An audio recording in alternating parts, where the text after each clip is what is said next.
Hey everybody, it's Eddie J on Crypto for GrowMyBag.tv. Hope you're having a good one. What's good? What's good? What's good? So we've got a lot of stuff going on today, a heck of a lot, and it's a good day, right? We wake up to the United States government deciding that it's going to get back to work, so that's a great thing. We wake up to better sound. That's a great thing. Rick Ritchie, just for you. Well, not just for you. I mean, just saying. So there's a lot. There's a lot that we have to look forward to today. You want to know something else that we can look forward to today? XRP. Canary Capital's XRP ETF, XRPC, launched on NASDAQ today. They got approved yesterday and they're launching today. So that's, I don't know about you, but I think that's pretty big. I think that's pretty good news.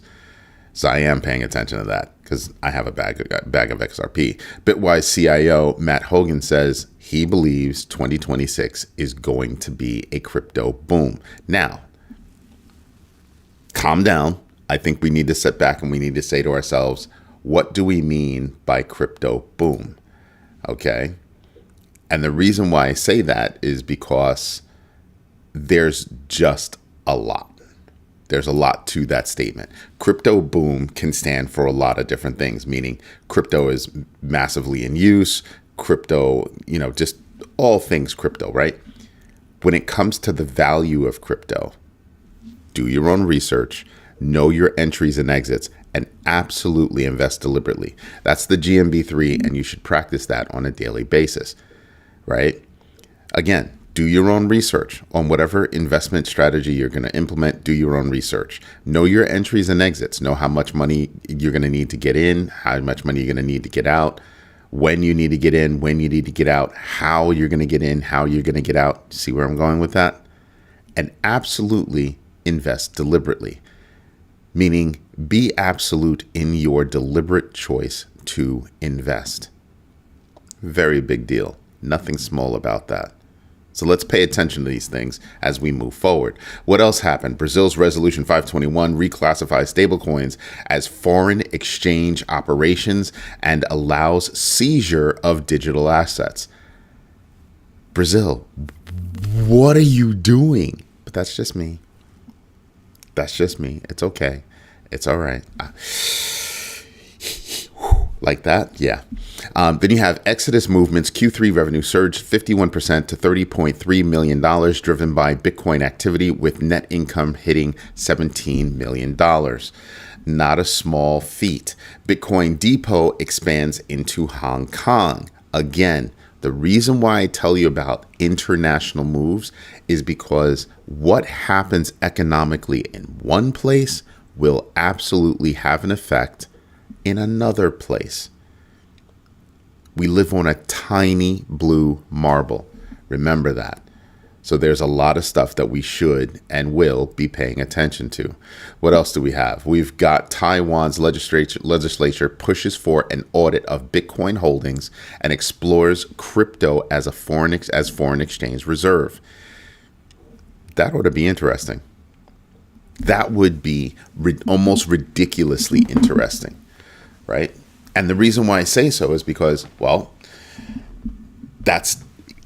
there hasn't been a big push. When everybody first came out, it was, oh, we're going to do this, we're going to do this, we're going to do this. Everybody's going to have, Bitcoin treasury. And then that kind of died down. Why did it die down? Well, it died down because the United States decided to close their doors in doing government business. So that was one. Two, just the global economy is hurting at the moment, and Bitcoin took a hit. So everybody got quiet about it. But then you sit back and you kind of say, well, Bitcoin might be going up soon. We could start. I mean, I know the light back here is red. I get it. But Bitcoin could be going green in just a little bit. Remember what I told you? We should get a nice little pop and we did, when the government said we're going to reopen. We got a pop on the news and it dipped a little bit, but I think it's going to go back up again. Then you've got, the ETFs that are going to start popping up. This XRP ETF by Canary Capital, guess what? 1933 ruling. Excuse me. That's how they got around it. So it's going to be a real ETF, really available on the market. And I think that's going to drive more interest. You also still have a backlog of 155 ETFs, crypto related ETFs, that are waiting for approval. And I'm pretty sure they're not going to come one at a time. I'm pretty sure they'll come in like groups at a time, right? And that should provide small pops, but an elongated, string of pops. So I'll be paying attention to that. And those are a few of the reasons why I think the market is going to go up. But we'll have to wait and see. So much good news. I mean, I've got like 20 some odd articles to go through. That's a lot. Bitcoin Depot expands into Hong Kong. Taiwan's legislature is looking to do the treasury thing. Institutions prioritize blockchain's tokenization benefits over Bitcoin's volatility, meaning, because that's what Galaxy's, as in formerly known as Galaxy Digital, Galaxy's Tom Cowan is saying. So that's a very big deal, because what they're saying is, listen, Bitcoin's volatile. Institutions still want to do that whole tokenization thing. So that's going to be a very big deal as we go forward. Something to pay attention to. Something to say to yourself as you do your research every day, that you kind of lock away and use that as a focal point and kind of look at everything and weigh everything and measure everything. That's the idea. What else do we have? Ethereum's Vitalik Buterin warns against centralization risks in blockchain ecosystems via the Trustless Manifesto, emphasizing trustlessness as a core principle amid institutional adoption. Makes it more secure, makes it more trustworthy, makes it more transparent. Yeah. Pay attention to what Vitalik Buterin is saying. The guy is knowledgeable about what he's talking about, and he's got more up here than most people, around the world. Then you've got Japan, JPX targets crypto treasury firms, DATs as they're called, with stricter regulations as Metaplanet's shares drop by huge numbers. Huge numbers. Because they transformed into being just a Bitcoin treasury. And they're kind of thinking, maybe we shouldn't allow this kind of hoarding of digital assets. That's what they're contemplating.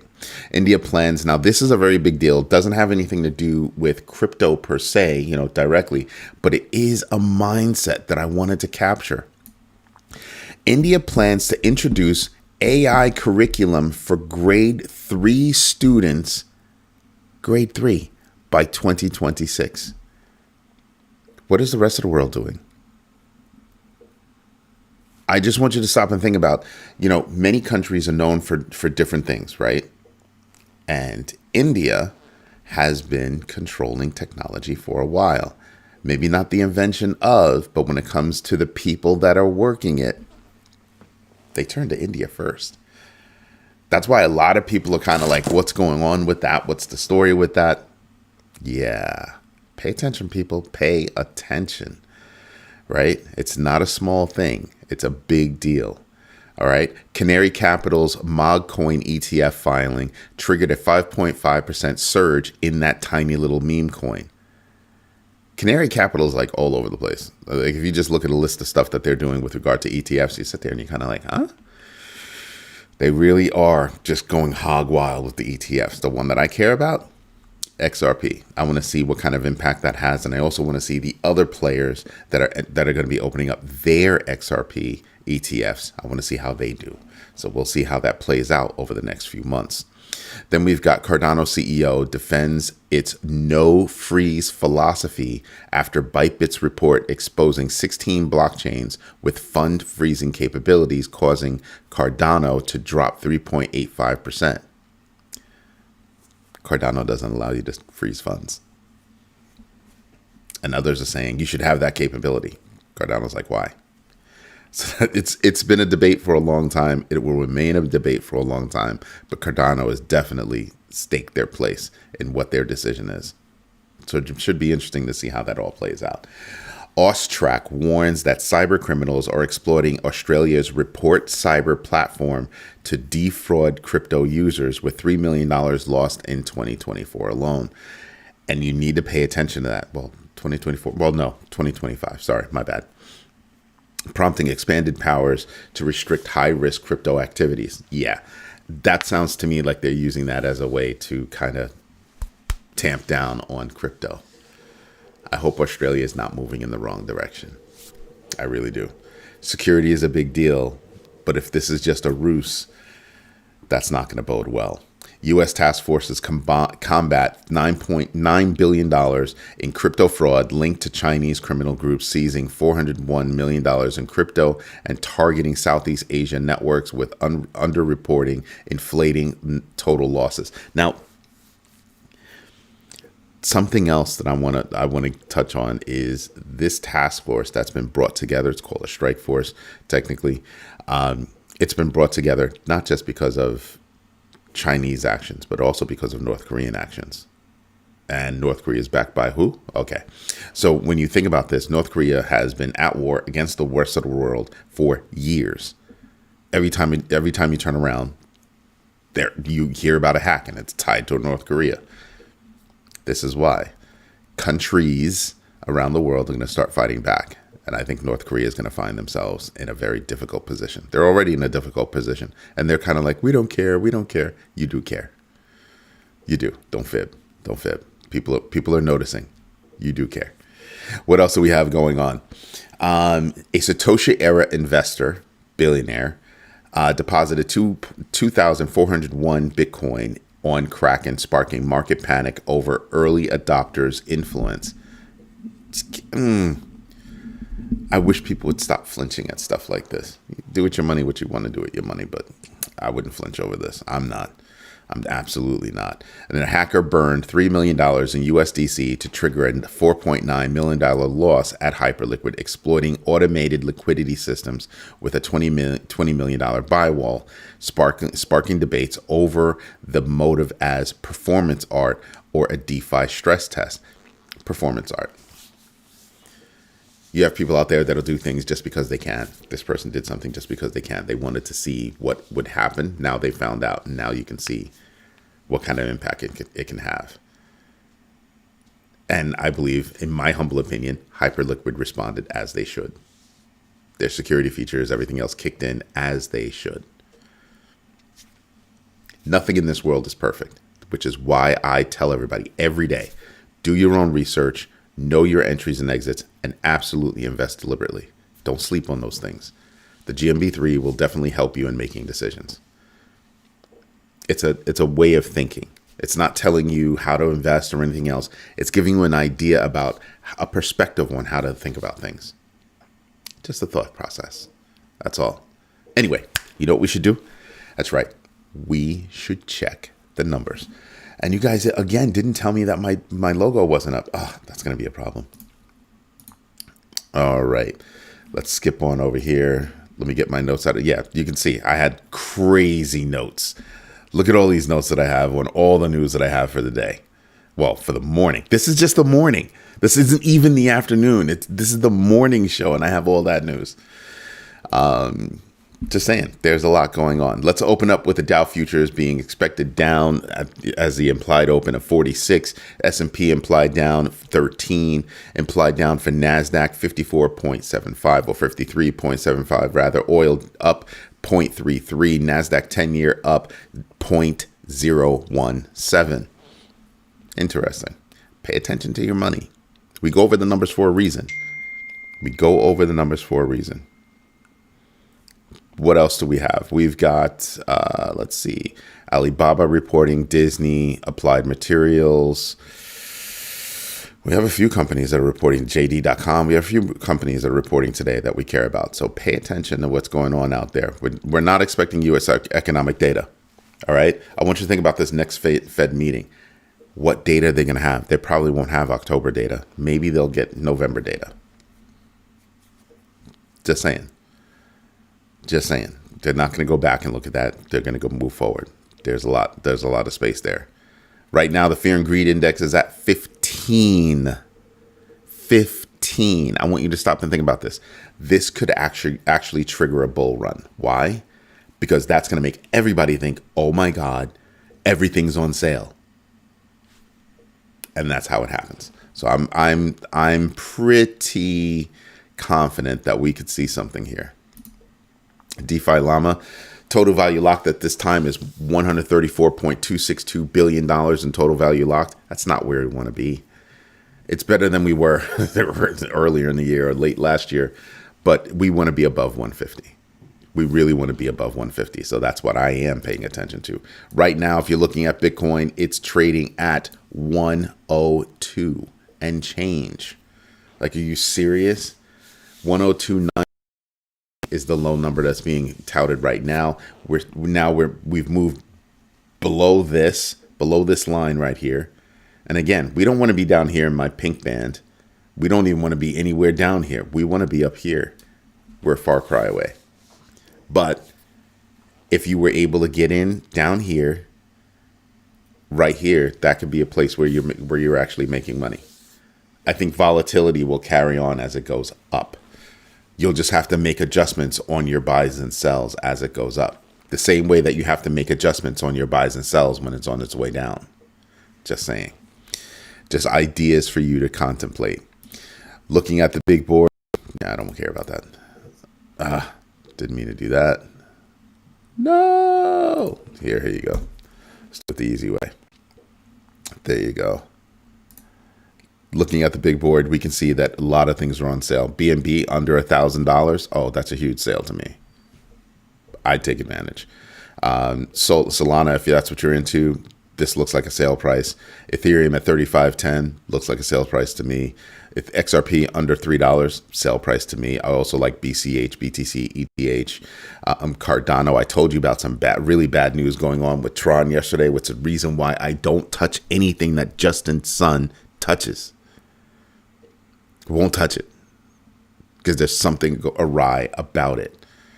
Had almost $500 million frozen. Yeah, no, I'm not mucking around with anything that has to do with Justin Sun. And Tron has everything to do with Justin Sun. XLM is a good thing. I mean, I'm just looking at a bunch of things that I'd be interested in. And I'm sitting back and I'm kind of going, there's a lot of stuff on sale that I would definitely dive into. Again, I don't do financial advice. I do financial education about investing. Because I like investing. That's what this community is all about. But I'm not a financial advisor, so everything here is entertainment. Looking at this board, I'm looking at Bitcoin right now. Like I said, trading at 129. Well, year to date, it's still in the green, but not deep in the green. I'm definitely expecting XRP to take off a bit. I'm absolutely expecting BNB to take off a bit. You can just see how things are moving on. Again, I keep telling you guys, I pay attention to the rhythm of a coin. Aster has been giving me a rhythm for that coin, and for every day for the past week, it's been moving in a way that says, oh, I can make some money. That's what it's been doing. That's what it's been doing. So right now I'm in at 110. I'll probably get out when it hits like anything above 115. Anything above 115, I'll probably wind up getting out. Just saying, I want to play the rhythm of the coin. Just saying. Just saying. Let's see, do I have this hooked up today? Just saying. It's taking too long. As one of my guys drops me a note and says, hey, I'm working on the site right now. This is going to be the new site. Tons of news. Just a lot going on. I'll do a video on all the features that we have on the site because this is a full blown. If you notice, yeah, there's a feed, there are articles, crypto tracker, big baggers group. There's a lot going on here. So yeah, I'll do a separate video just about the features that we have on the site. As soon as we're ready to launch, that's when I'll drop the video. Everybody, this is Eddie J on Crypto for GrowMyBag.tv. I hope you like what I'm doing. If you do me a favor. Drop a like. Smash the likes, as a matter of fact. Tell your friends about this community because it's one of the few communities where we actually get news, discuss news, and share thoughts and opinions in a two-way conversation. It's not just a talking head that you tune into and I just ramble on. That's not what it is. Catch us tonight on the Crypto Overflow, 8 p.m. Eastern Standard Time over on YouTube. I'll try to stream on other platforms as well. But catch the show. You'll probably get a lot out of it. Catch the show, and you know what? Do me a favor. Drop me a note. Drop me a note. Just say hello. I love those things. This is Eddie J on Crypto for GrowMyBag.tv. As always, thank you for your time. Thank you for your patience. And absolutely, thank you for your trust. I will fight for that every day. Everybody have a great day. See you this evening. Bye-bye.